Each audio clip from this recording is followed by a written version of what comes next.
Bonjour à tous et à toutes, j'espère que vous allez bien. Aujourd'hui on s'intéresse à un destin singulier d'une princesse de naissance illustre. Louise-Marie de Gonzague-Nevers vous dit sans doute absolument rien. Mais elle compte parmi ses ancêtres, les paléologues, qui ont régné sur l'Empire byzantin, des empereurs du Saint-Empire romain germanique, des rois de France et des représentants d'illustres familles italiennes. Rien que ça. Louise-Marie de Gonzague-Nevers est principalement connue pour avoir été 2 fois reine de Pologne, par son mariage avec Ladislas IV en 1646, puis avec Jean II Casimir, à une époque charnière, marquée par de profonds bouleversements politiques et culturels. Son destin exceptionnel, à la croisée des dynasties et des puissances européennes, fait d'elle une figure incontournable pour quiconque s'intéresse à l'histoire des femmes de pouvoir, à la diplomatie et à la culture de l'époque moderne.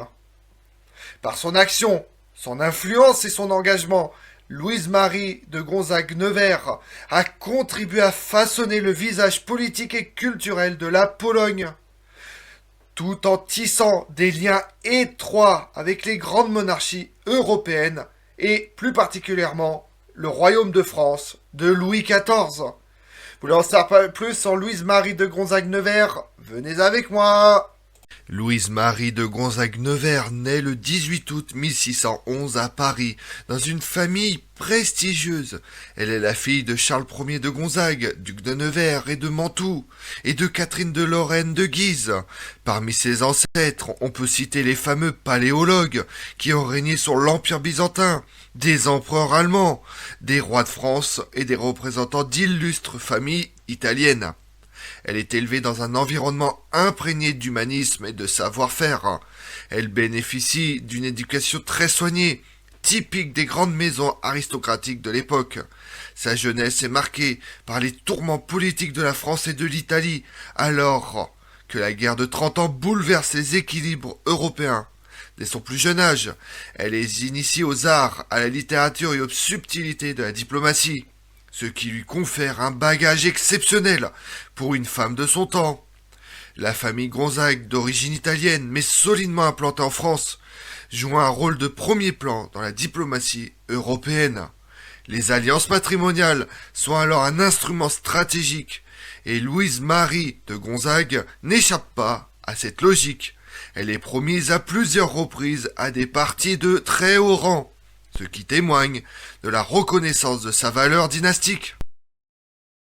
Comme son père qui a rêvé de reconquérir Constantinople et d'être rétablie sur le trône de ses ancêtres, elle est ambitieuse et éprouve le désir de régner. D'ailleurs, dès sa naissance, les astrologues ne lui ont-ils pas prédit qu'elle coifferait une couronne? Sa mère étant morte jeune, sa tante, la duchesse de Longueville, s'est chargée de son éducation et l'a introduite dans le monde, notamment dans l'entourage de Gaston d'Orléans, frère cadet de Louis XIII. En 1627, le duc Gaston d'Orléans, veuf de Marie de Bourbon, duchesse de Montpensier, tombe éperdument amoureux de la belle Louise-Marie de Gonzague-Nevers, tandis qu'une cabale de femmes prend forme pour les marier. Il imagine d'enlever l'élu de son cœur pour l'épouser secrètement.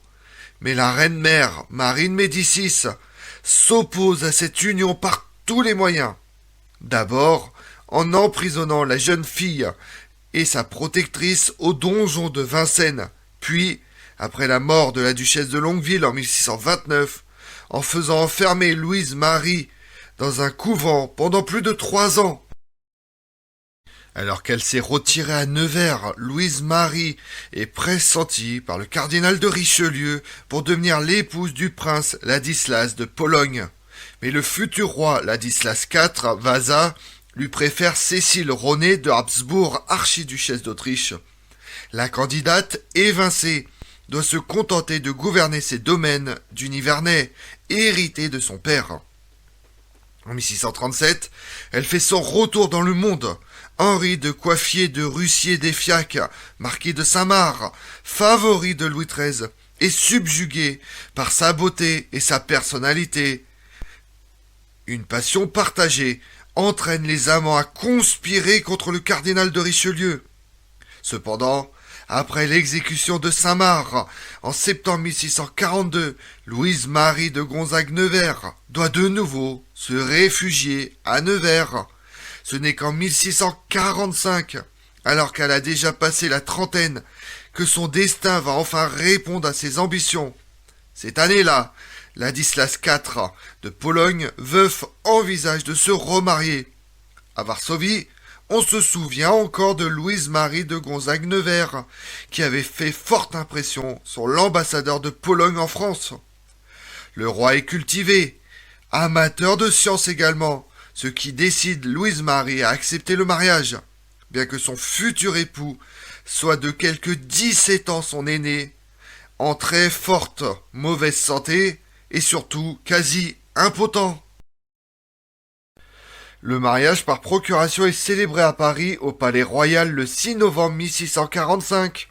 Le roi Ladislas IV est représenté par l'envoyé extraordinaire Opalensky qui s'enthousiasme comme il le raconte. Nous aurons une reine, dame dans le sens pur du mot, élégante et belle, sage et humaine, intelligente et pieuse. Le roi Ladislas IV Vasa règne sur le vaste et complexe royaume de Pologne-Lituanie. Ce mariage, loin d'être une simple affaire sentimentale, s'inscrit dans un contexte de rivalité et d'alliance européenne, où la France cherche à renforcer son alliance à l'Est. La reine-mère Anne d'Autriche assiste la mariée à sa toilette, lui prête les perles et les diamants de la couronne de France, mais s'oppose à ce qu'elle revêt le manteau royal à la polonaise en velours blanc, semé de grandes flammes d'or, sous prétexte qu'il s'agit d'un mariage sans cérémonie, ce qui n'empêche pas de célébrer l'événement par de splendides fêtes avant que Louise-Marie ne rejoigne son nouveau pays en compagnie de la noblesse polonaise venue la chercher et de ses propres secrétaires. Au rebours du peuple, son mari lui réserve un accueil plutôt rude. Elle est solennellement sacrée couronnée à Cracovie le 10 mars 1646. La prédiction des astrologues s'est enfin réalisée. Mais pour combien de temps? À la mort de Ladislas en 1648, Louise-Marie épouse son successeur Jean II Casimir Vasa, qui est également son beau-frère, consolidant ainsi sa position à la cour polonaise. C'est important de le souligner et de le préciser, surtout dans un contexte ambigu et surtout dans un royaume aussi complexe et dur à gérer que la Pologne. Son ascension au trône répond à des enjeux politiques majeurs. Il s'agit de préserver l'équilibre entre les grandes puissances, tout en soutenant la politique française dans la région.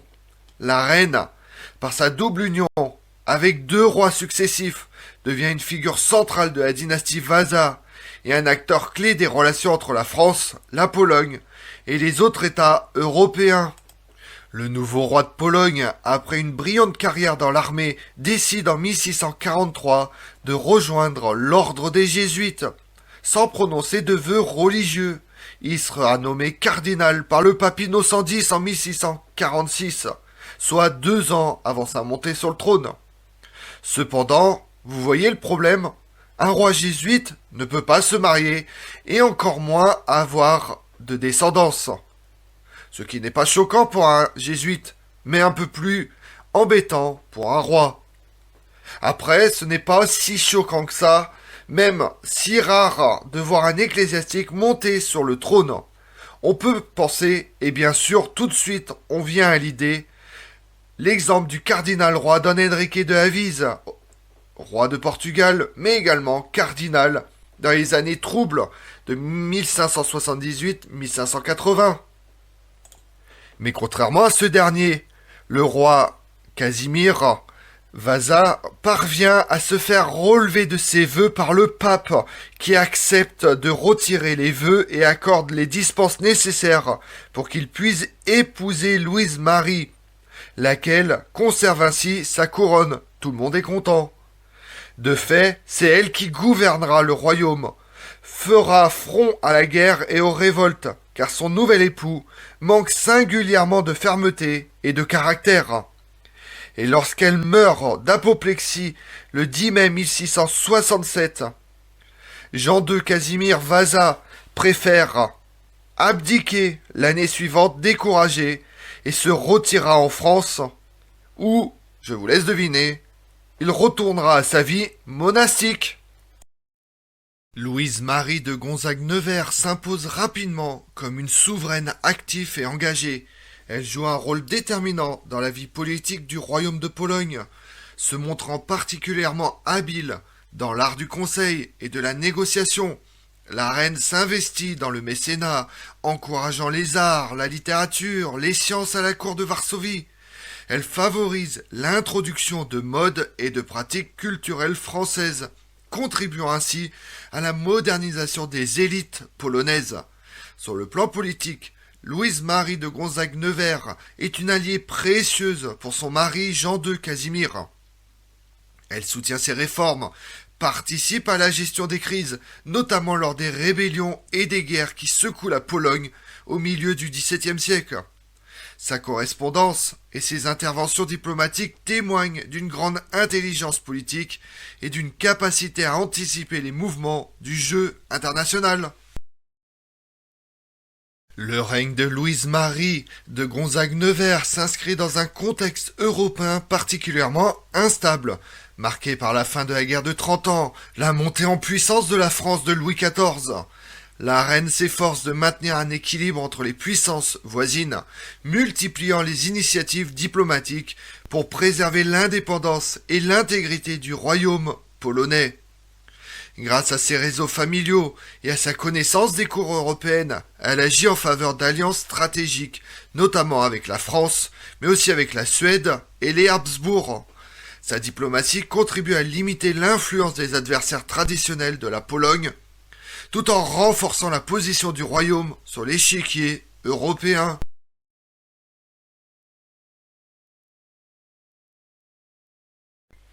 Comme on l'a vu, l'action de Louise-Marie de Gonzague-Nevers laisse une empreinte durable sur la Pologne et l'Europe centrale. Son engagement en faveur du développement culturel et intellectuel du royaume inspire de nombreuses générations. Elle est à l'origine de réformes institutionnelles et de projets éducatifs qui marquent la vie polonaise bien au-delà de son règne.